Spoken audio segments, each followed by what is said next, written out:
The Disrupt Education vlog can be found on YouTube. To hear it in podcast form, search Disrupt Education on any of the following podcast platforms: Anchor, Apple Podcasts, Google Podcasts, Breaker, Castbox, Overcast, Radio Public, Pocket Cast, Spotify, or Stitcher.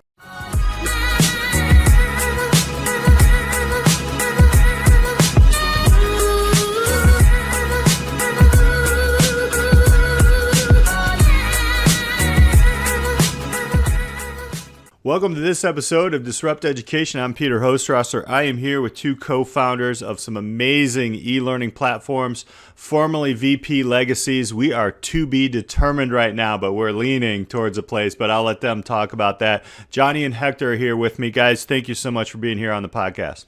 Thanks, Peter. Yeah, we, Hector and I, it's really cool. So we met the first day of college. Hector was the crazy Greek in the corner, and he said at our floor meeting, he stood up and he's like, "Everyone, we should go skydiving." Our A comes in and he's like, "Hey, what kind of group building activities do you guys want to do this year?" And I'm in the corner, scared for my life when I go up in really high places, which is ironic now because now I go up in really high places pretty often. But Hector stands up and he says we should all go skydiving. I was very scared of his idea, but I thought he was really cool. So we became friends pretty soon after that. Awesome, awesome. And Hector, yeah, you did mention, Jonny, you're a climber and you have done some amazing climbing. And Hector, you got him up in the plane and jumped, huh? Tell us a little bit about like that. So we never went skydiving. I'm still working on it, Peter. I am still working He on did. it. You know, man, I went skydiving when I was 19 years old, or 20, and it was incredible, and it was just such a thrill. So I'm still working on it. I'm still working on getting Jonny out on that plane and jumping for life and having some fun. So we'll see if I can make it happen. But yeah, just going off what Jonny said, it's just been an incredible ride. It's one of those entrepreneurship stories where, two guys meet, they become best friends right from the start. Right. We start off in business school. I'm studying marketing, international business. Jonny's studying accounting, film, does his MBA as well. And, we have some similar core business classes before, our degrees takes us to those specialized classes. And in those core classes, we had so much fun. We were staying up till 3 a.m., eating Jimmy John's ultimate porker, best sandwich, doing projects. And, at the end of that university career, we started businesses, with one another during our university career. And, finally, when we graduated, right, we were just like, after about, Jonny, what was it, man? About, 6 months to 12 months. And we said, why not go all in together, right? Mm-hmm. Yeah, Hector had already, so I stayed and did a fifth year. So I did my MBA in 1 year. And Hector had already been doing the entrepreneurial thing. I was doing it, but I was part-time, and then when I graduated, I went and worked for PricewaterhouseCoopers for, let's see, we're being recorded, so I gotta actually have accurate time frame. You could always say around this. Around. I'll tell you, it was November 14th, 2014, or give or take a day or two. I wasn't that excited when I left. To remember the day like I do. It was my last day. It wasn't because the company was bad. It was an amazing company. I actually really enjoyed working for PricewaterhouseCoopers and learned a ton. And one of the things I learned actually was that how education, specifically continuing education for my degree and my license, my CPA license, was less than ideal in an online setting. And that's just how it was. I mean, that was 2014. That just seemed a little, it was behind where I thought it should be at that point with the technology we have. So that was really why I wanted to make the shift from, I wanted to make the shift because I really wanted my own business and work with Hector full time. But that was why e-learning, why online education. And I also, I didn't really grow up with any learning differences, but I did struggle reading like my entire life. And I struggled with comprehension related to reading. And I think that's one of the reasons why the online learning that I was taking for these different courses I struggled with, was because it was all text-based. There was like no audio, no video, it was all text-based. Mm-hmm. And what Hector and I focus on now is micro learning, specifically micro video learning, and producing that at scale for our clients. So that is when we actually started VP Legacies on April 15th, 2015. So I guess we're in year 6 to 7. I'm an accountant, so I can't do math. That was also tax day was when we started, which is funny. So. Right. Yeah. So right on tax day. So that was your pain point, was obviously understanding, because now video and audio are part of literacy, right? That have actually changed in the pain point. Now, Hector, you have a little bit different of an angle here coming in on education. Your pain point was a little bit different. Can you kind of explain how did e-learning come to fruition with you? Obviously, you knew Jonny already, but what did that look like? What was that pain point in education? No, Peter, I'm so happy that you asked that question as well. You know, education to me, man, is everything, right? So I just a little about my story and how I fell in love with education. So first, I'm 100% Greek. Right, my brother and I, we were the ones first born outside of Greece, you know, so we definitely break plates, eat lamb, and dance all night long. My parents literally live on the same block as me, so if you've seen my big fat Greek wedding, big shout out, Chicago, let's go. You know exactly what I'm talking about. But you know, when my father and my mother they migrated here to the United States, and my father ended up taking a job down in Saudi Arabia at Saudi Aramco Oil Company, and he worked in IT. So right from the start, I grew up in this melting pot of culture, right? You know, talk about diversity and inclusion, from religion to cultural background to where people are from. You know, I was just very lucky to be born in a community like that. But it wasn't just that. It was also, we had the opportunity to travel a lot. You know, right now, Jonny and I were in Colorado. To fly from Colorado to Boston, it's like a 5-hour flight. That's how long it took us to almost get to Bangkok, Thailand from Saudi Arabia. I mean, that's how close the world was, right? So we had the opportunity to travel a lot. And, you know, one of my favorite stories to share is when I was in Cambodia. I learned a lot, and my life was impacted in these developing countries. And I went to Cambodia, and we were in this tourist location, you know, multiple, you know, tour groups, you know, when you see the little flags and, you know, which tour group is from, right, what language they speak. But it was really cool because, you know, after being in this tourist location for some time, different tour groups from different parts of the world, about 15 or 20 kids, you know, local to the region, they came running up to us, right? You know, ripped shirts, no shoes, and in perfect English they were asking every group, you know, where are you from, right? And they would ask, you know, where are you from? And one tour group would say France, and the kids would yell out Paris. And then they would ask the other tour group, where are you from? And they would say England. They would shout out London. And it was just so cool to watch this, you know, experience. And I'll never forget what our tour guy turned around and told us. You know, he turned around and he said, you know, to these kids, education is everything. It's not just their way out of their circumstance, but it's a way for them to reinvest in their communities, to help their communities thrive. And I fell in love with that. And that's part one. And part two of the story is I grew up with all sorts of learning differences, right? I'm dyslexic through the roof, ADD, have all sorts of learning differences, to the point where I went to a high school that you could not be accepted unless you had learning differences, specifically dyslexia. I had to have a report from a specialist. I believe she was a psychologist, showcasing that, yes, indeed, Hector is very dyslexic. But here's the thing, Peter. I was very lucky because my parents not only could financially support me, but they could also emotionally support me as well. Because back then, and even, you know, years before my generation, if you were dyslexic or had learning differences, you were quote unquote dumb or special needs, which is a bunch of bullcrap, as we know, right? Yep. You know, and I was very lucky to have a family that was very supportive emotionally and financially. So I wanted to give back. I knew education was the way to help people thrive and to help people that have those challenges academically to thrive as well. So when Jonny and I met, and we just had that love for entrepreneurship, love for business, love for education, it is so cool to think that with one device, one simple connection, you can change somebody's life. So that's why we're super passionate about online learning, e-learning, the way that it has grown. It was important, but now it's like urgent, right? Right. You know, because with COVID, 2035 online learning happened now. Like it's just so important now. It's like we're years ahead because of what happened. And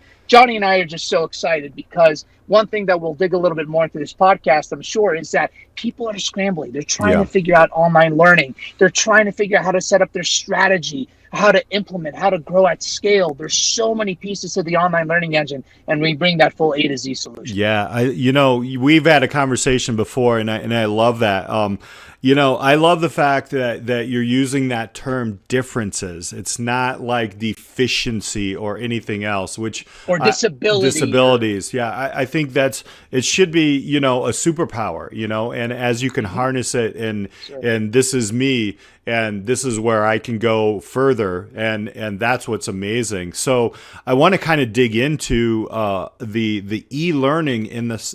So you have both of you have been working in education just prior, basically, to the COVID hit and all that.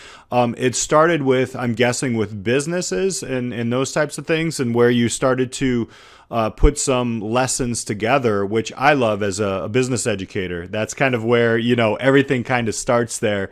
However, you've been able to transition a little bit and help that urgent need, but you were a little bit in front of the curve as well. Can you tell us a little bit about how that start with business kind of worked itself into education and what that transition has been like since March 13th, which is what we call D-Day in education in 2020? Yeah, it's interesting. So we traditionally started working with businesses building internal training programs. That's what we did. We still do it, but that's not the only thing we do in e-learning now. So we started doing that to help scale.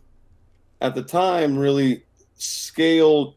It's funny because I say like at the time, and now it's like so obvious to people. You used to have to like sell people on this. Like, hey, it's like way cheaper to like record all your trainings, implement it into an LMS, and then scale it out to all of your current hires, new hire, all this stuff. You don't have to really sell people on that now. You used to have to like sell people on, hey, I'm an accountant as well, and one of the things that what I was focusing on is return on investment for our clients. So that's why we started with internal training.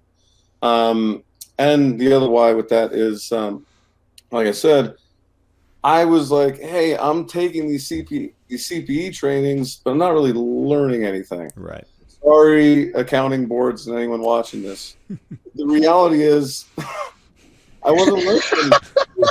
What everyone else does with certifications and trainings, that there's just you check the box. Right. When I don't do anything, I'm like, it's a waste of 80 hours every 2 years.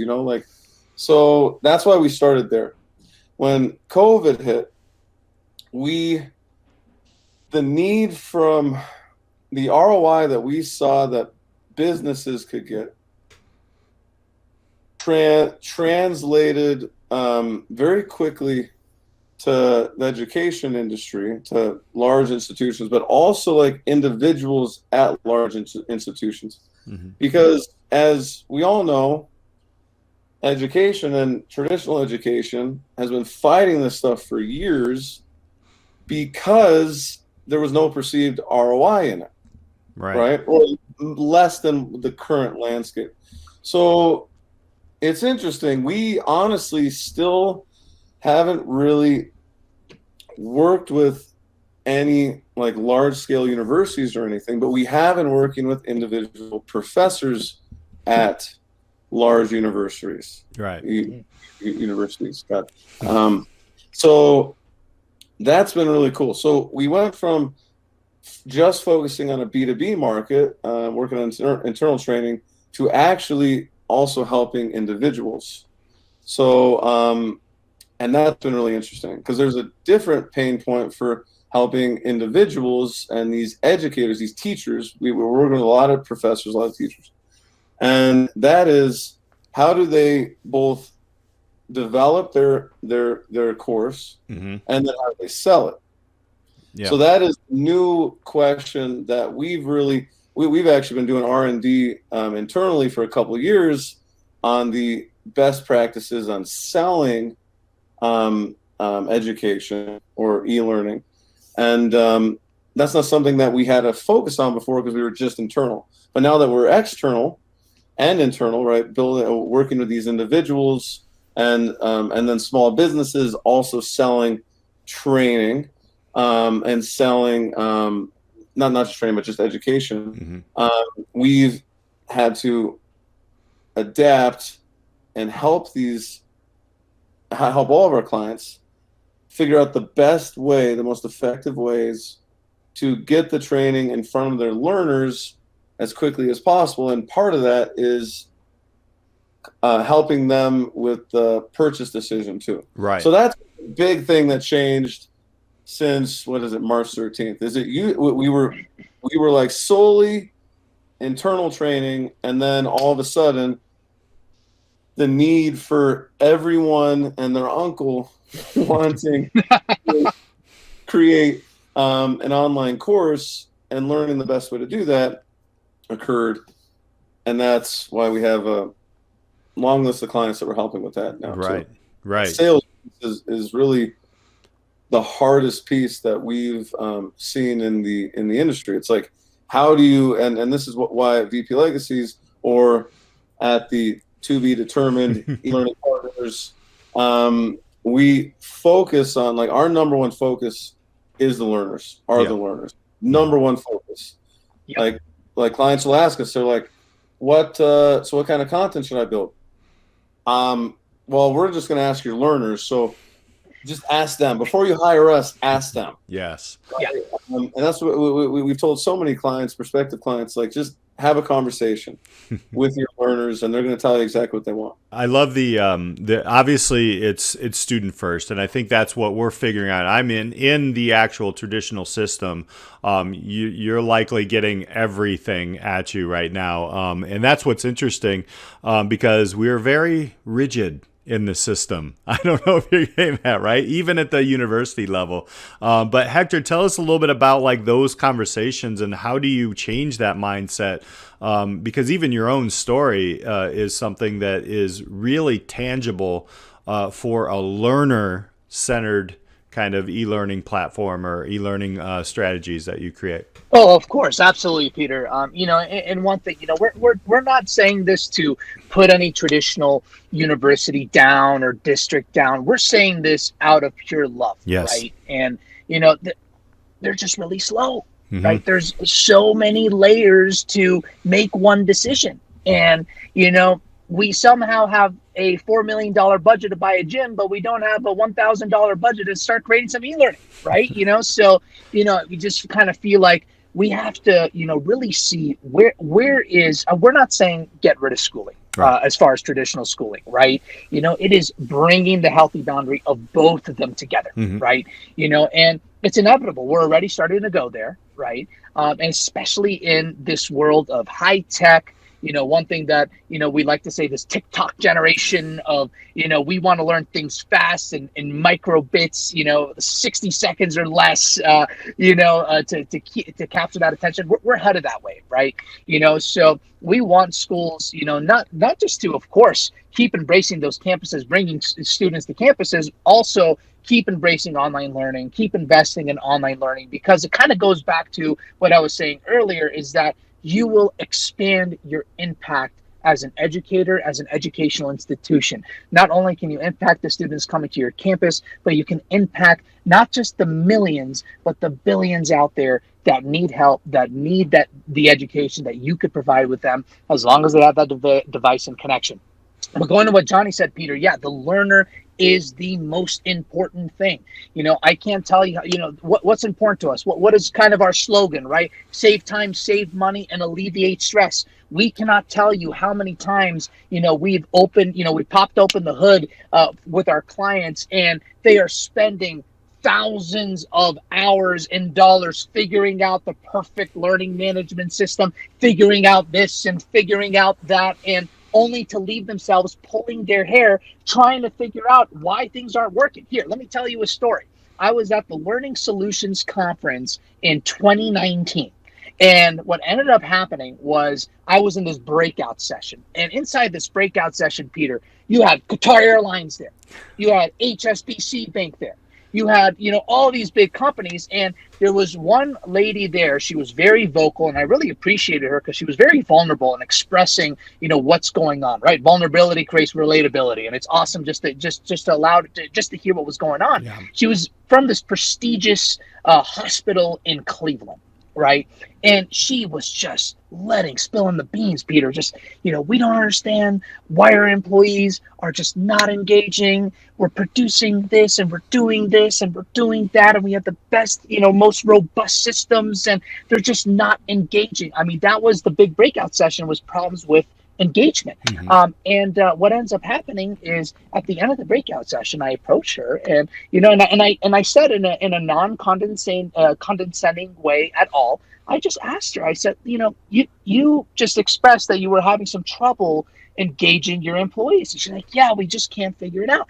And I look at her, Peter, and I say, did you ask them? Have you asked them what they want? Have you asked them how they want to grow? Have you asked them what hard skills and soft skills are important to them? Her eyes opened up like I discovered not gold, I discovered diamonds. Like it was this concept that she had never heard before, right? And that's what we encourage everybody. Every decision that you make, from the learning management system, from the content, from the this, from the that, you got to talk to your learners. You got to hear what they need, what they want, how they want to grow. If you start making any decisions before consulting them and advice, you're going to waste a bunch of time and money. We've seen it over and over again, and we want to help people save that time and save that money. It's funny, as somebody who is not, I'm not a coder. I'm not a designer, UX designer, but I'm around it a lot, speaking to professionals like yourselves where you're building these platforms and helping people. It's always been consumer driven. And so in schools, it is becoming, in the most innovative schools, you nailed it on the head, are becoming student driven. I just had an opportunity in the podcast right before this one. We talked to a couple of superintendents. They're sitting students down in school board meetings. Yes, right? Yes, that's great. Right. So with those types of things happening, in your experiences, not only with businesses and hospitals, like you were saying, and people with these struggles, where would you recommend most the biggest changes, in addition to putting students first in education, where, from your lens right now? I think one of the reasons why traditional education, especially like the big like brand name universities, have fought it so much, is because there's a certain price tag you can charge for a student, But what I've really and what we've seen is, since blended learning is like the new thing, right? There's all these high schools opening up where there's like you have like 200 square feet, right? And it serves hundreds of 2,000 square feet, and it serves hundreds of students. And it's the same thing can be applied to large universities. Now, if you talk to the students, what they're going to say is their favorite thing about college is interacting with each other. Well, instead of spending all the money building more and more classrooms on campuses, what if you spend the money and build more and more dorms? And then you actually scale back the classrooms and you integrate blended learning into a university setting where it's you have all these professors now teaching at home, but also sharing space, right? So now we have like shared spaces, like what we've done with WeWork and all these places, right? Where we have shared space, shared lecture halls, which we already have. But even when we were in college, like they're empty most of the time, right? So now you're saving yourself a ton of money on this infrastructure. You're catering to what your college students want, which is the social experience, right? More college students, right, around. And then you can still have online with, I don't know, maybe you have like 1 day or 2 days of like lectures a week that are in the classroom. You just schedule it, and now you're saving a ton of money on your footprint that isn't used a lot of the time. And then you're spending more of your money on housing. And then what you can do is probably cut your price in half, which is going to attract more people. And then we're not paying $70,000 for your school now. You know, we're paying 35, but you're attracting more students and your costs are lower. So that's what I think. I think that that's like where we need to go. And then you're really catering to what the college students want, right? They want the dorms, they want the clubs, they want the you know, like I played intramural frisbee throughout college. I wrote for the Clarion newspaper, like movie reviews throughout college. Like that's the type of stuff that makes a college experience, and like the social piece, and then the education piece. You just gotta, like, everyone's on their phone anyway. So let's like, right. Let's blend in that learning, and you're actually going to save a lot of money. Like you are going to save a lot of money, and you can still pay your teachers probably better than they're getting paid now, because yet again, you're not investing in the new building and updating the roof on this building, you know, like that aren't even used. That's right. The crazy. These universities have these buildings that aren't even used, which I understand. There's culture in like the old ones. Well, great. Let's just use the old ones. Mm-hmm. Let's not build the new ones. Let's just use the old ones and then do everything else online. So that's what I think when we are talking about what where things should go, because we're also really big on personal connection. Mm-hmm. Like social connection is so important. It's the one biggest challenge other than selling a course to a learner. The biggest challenge is how do you integrate social interactions into e-learning and online learning. That is like, we could do another podcast in like 6 months. No, you know what? It makes me think of, okay, first off, as I got my degree, I got a bachelor's, and that's the first thing I do remember is with people. It's absolutely correct. And I'm old enough, I'm the old guy in the room, that where, you know, the internet was evolving. And one of my friends was actually overseas, and we were doing the typing on the TSR-80 or whatever they were back then. And that's what I remember. I was like, oh my gosh, he is over in Amsterdam right now. I'm in Indiana and I'm talking to him. So I appreciate that. I think that's wonderful. That's going to be tough to outdo there, Hector. What kind of things do you see changing in education? Absolutely. I think Jonny hit the nail on the head. The one thing that, I start seeing a lot of now, and, kind of going to the concept of blended learning. So here's what I see going on right now. The university setting has the most competition it's ever had. And let me tell you why. I can go to the University of Denver, and I've heard now that the tuition there's, pushing 60. By the way, we love DU. DU, you're awesome. Yes, exactly. Yeah, we love awesome. You. We're pioneers, right? So, but this applies to any private university, right? You can go to a private university, and we'll just say the tuition is $50,000 a year, a 4-year degree, that's $200,000. Yeah. Or I can go to an online trade school, learn cybersecurity training, coding in 6 months, pay $20,000, and pretty much get an almost guaranteed job for $60,000 to $70,000 a year starting salary. Mm-hmm.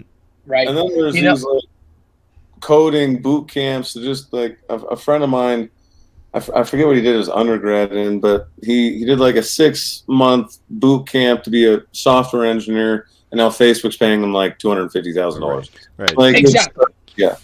Exactly. So it's just like, but what Jonny said is very true. What is holding the university setting?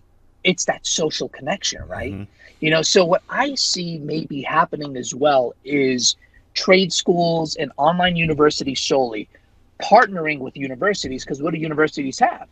They have campuses. Mm-hmm. So to me, as a business person, that's a revenue opportunity.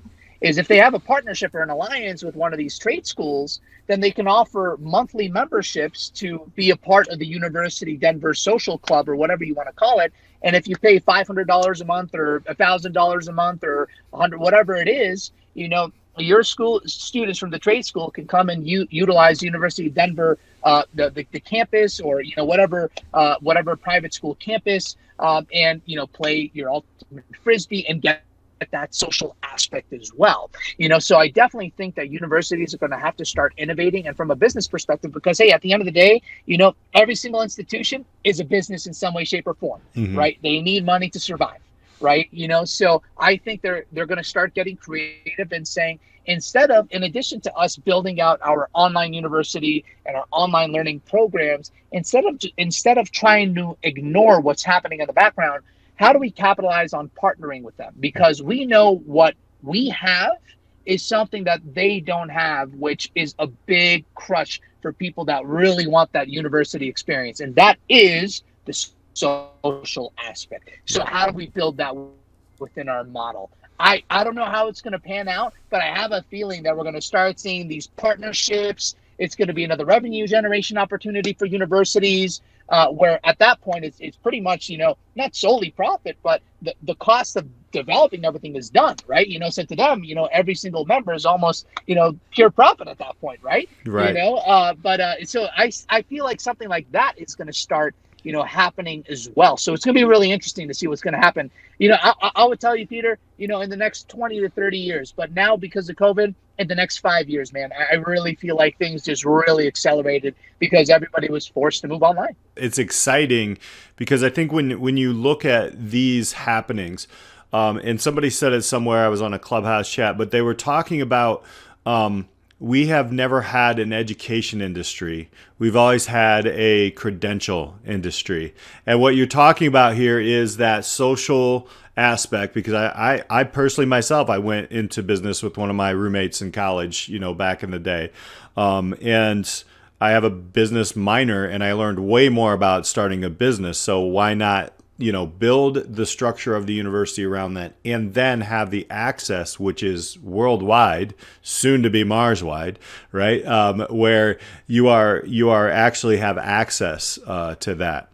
That's amazing. I love these two ideas and concepts, and I can't wait to see what happens. Tell me about where you all are going forward with your business. We have a renamed business coming out there, and I'm excited. I know when this thing goes out, the business is actually going to be underneath there. I have a feeling, and because we're just right at the decision point of that. But tell us where you all are going as a company from here forward. What does that look like for you all? We went into this mode of how do we help as many organizations as possible and continue as a going concern, right. For a few months. And it's interesting because we are at the point now where it's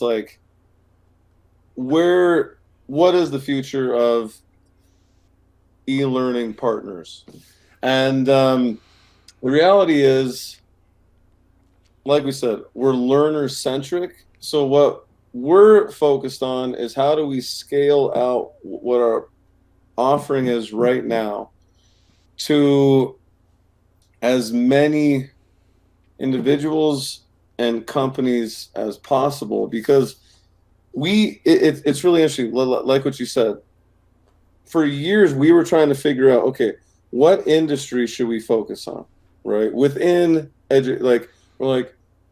we've done technical medical training, we've done cybersecurity training, we've done irrigation system training. Now we're doing we have a program we're working on helping high schoolers find the music school of their dreams. We're working on geometric tolerancing manufacturing training, voter instruction, teaching you how to use voting. So the list goes on and on and on and on. So I think what's really cool and why we have such a big opportunity is, as you said, the education industry is our industry. And what we do applies to all of it, like our A to Z, stress-free, saving time and money solution. So what we're trying to figure out is how do we scale it? And the answer is pretty ironic, e-learning. Our heart, we are so focused on online learning, and really, Peter, where I see the company keep growing and where we're growing towards is making it simple and scalable, right? Nothing cringes us, more than A, people that are ignoring their learners, and B, companies and institutions that it's taking them not months, years to take, 10 hours of content, right? And transforming it into a course, especially micro learning, right? Yeah. It's just, one of our former clients came up to us. They had 100 hours of highly technical content, right? They wanted to make it up of 4 courses, and we had to create hundreds of micro video learning lessons. And traditionally, that would take a company, months, if not years. It took us 5 months, right? So our goal is just, as we're entering this e-learning, as we're entering more and more into online learning, and companies and solopreneurs and subject matter experts needing this, how do we make it learner-centric and continuously push it learner-centric? And then how do we help them build it at scale, right? Because that's another thing, Peter, right? Is that when you go to online learning, a lot of people think it's easy, right? It's like a car. I like to use a car analogy. It's, that's simple. You jump in the car, it drives from point A to point B, no problem, right?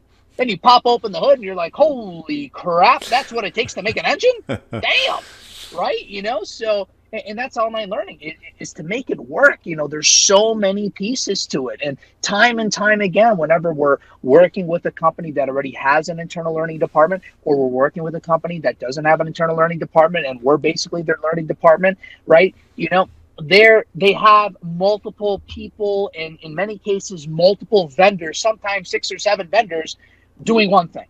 Right.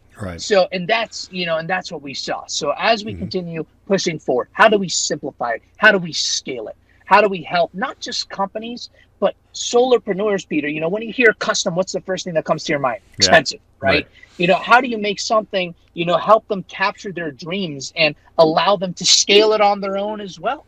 And those are the Da Vinci codes that we've been able to crack. And we're going to keep cracking them as we keep going forward, because whether if you're a solopreneur or if you're a business with 10,000 employees, we will teach you how to simplify it, scale it, make it your own, and make it what you want. I can envision schools themselves, like districts. This is their brand.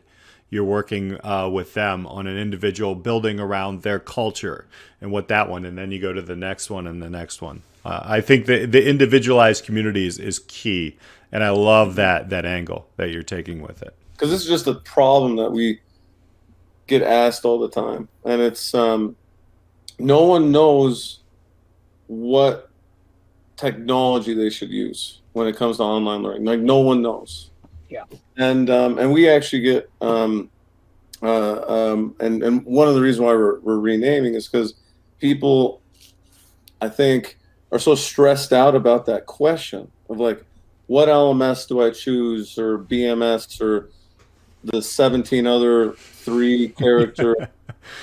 We like acronyms in education. Right? And people, when they first kind of hear of us, they're like, oh, well, tell us about your platform. It's like, hey, like, there's enough platforms out there. There's like hundreds that you can probably search online. Thousands if you look long enough, tens of thousands because a lot of them just don't have the best SEO budget.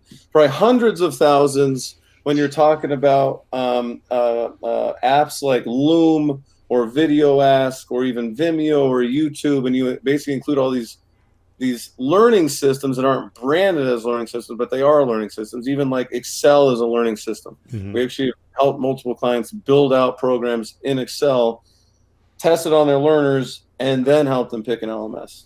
Well, anyway, the point is there's a lot of noise out there when it comes to the technology in education. Like, if you don't believe the three of us, go to a e-learning conference Go to an e-learning conference.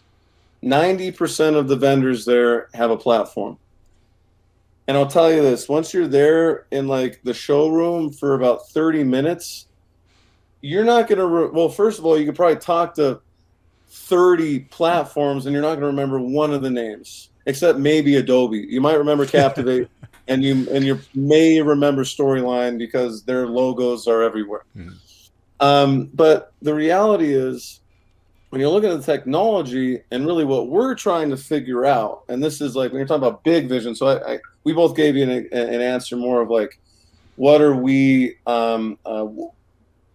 doing on a kind of grassroots level? But when we're talking about like big vision, we just want to really provide clarity, right? So Hector was talking about like this A to Z solution, simplifying things. Well, we're working on our own proprietary software to tell you which software is best for you, which is what we believe is really needed out there. And it's not the admins that should be making that decision, it's the learners, right? Yet again.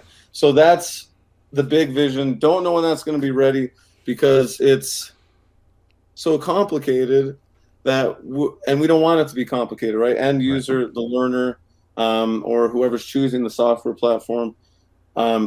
People spend years trying to figure out the best platform, right? That's another reason why the universities take so long and educators take so long, because they're like, God, do we go with Moodle, Blackboard, Canva, and those are the only three they know, which is crazy. Right. Oh, no, Peter, no, I wanted to add to that too. I mean, what Jonny is saying is super powerful. And for everybody that's listening out there, we want you to know that the learning management system, is it important? Yes, but the most important thing is your learner. Now, we will say this. We understand why you believe the learning management system is the most important thing. Because guess who has all the advertising and SEO space? The learning management systems, right? They're the ones that are pushing it. They're the ones that, if you type in, how do I start online learning, guess who has all that advertising space? It's the learning management systems, right? So we understand that you're kind of caught up in that. But going back to the car analogy, I love the car analogy, right? Peter, I'll pick on you. What type of car do you drive, my friend? Acura. You drive an Acura, right? I drive a Toyota, right?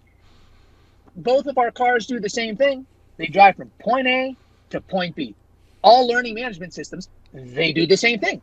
They teach a learner, but they're completely different experiences. The reason why you drive your Acura versus me, why I drive my Toyota, is because of the experience and what we're looking for, the features and the benefits and the overall driving experience. Same with the learning management systems. Those features and those benefits provide an experience, right? And it's our job to understand what experiences the learner looking for, what's most important to them, how are they going to engage best, and then find a learning management system, find an experience that matches those certain characteristics, needs, wants, and requirements.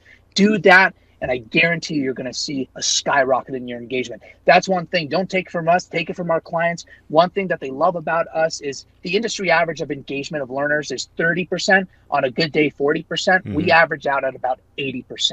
And in addition to multiple things that we do that is learner-centric, when it does come to that learning management system, oh, you bet that we figured out who their learner is, all those requirements. And like Jonny said, and this is where this big vision building a proprietary system right now that we're building is, what are the characteristics of your learner? What driving experience are they looking for? And then find a car that matches that. Gentlemen, I can't thank you enough for everything you're doing. You're building out pain points in education, and that's where we are. Obviously, you're doing some great things on the B2B side as well. Last question: how can people connect with you? We're both very active on LinkedIn, and then we also we started our own little micro learning show that we're developing more into a long form podcast that we'll be launching at some point after we launch the new name. All about microlearning. So the best place to connect with us would be LinkedIn. Jonny Havey, Hector Samudis. Other than that, I mean, we do a weekly microlearning email course, which a lot of people, when they hear like, oh God, email list, like they think it's like about us selling. No, it's like our clients who like get time with us every week already, watch the learnings we put together because of how valuable every single email we send out is. So how do you get on that list? I think you should just connect with us on LinkedIn and we'll figure out how to get you on the list. But it's we're all about micro learning. So even on LinkedIn, we're always posting stuff. Educational stuff about micro learning. So I'd say LinkedIn. Hector, is that about right? Exactly. You know, and guys, Jonny and I, we're all about building relationships. You know, Peter, you know, one thing that we talked about is that social aspect. So everybody listening to this, you know, if you're curious to learn a little bit more about what you're doing with your online learning, maybe you haven't even started online learning and that's an itch that you've had for some time, but you just don't know where to start. We would love to have a conversation with you, give you any advice that we can, hopefully get you on that right path, and most importantly, build a relationship with you too. So don't hesitate to not just reach out to us on LinkedIn, but if you want to schedule some time to connect, would love to meet you, would love to hear from you and hear your vision. All right, Jonny, Hector, thank you so much, man. I appreciate it, and thanks for jumping on with us at Disrupt Education. Thank you so much, Peter. It was an absolute pleasure. We appreciate it. It's been fantastic. Awesome.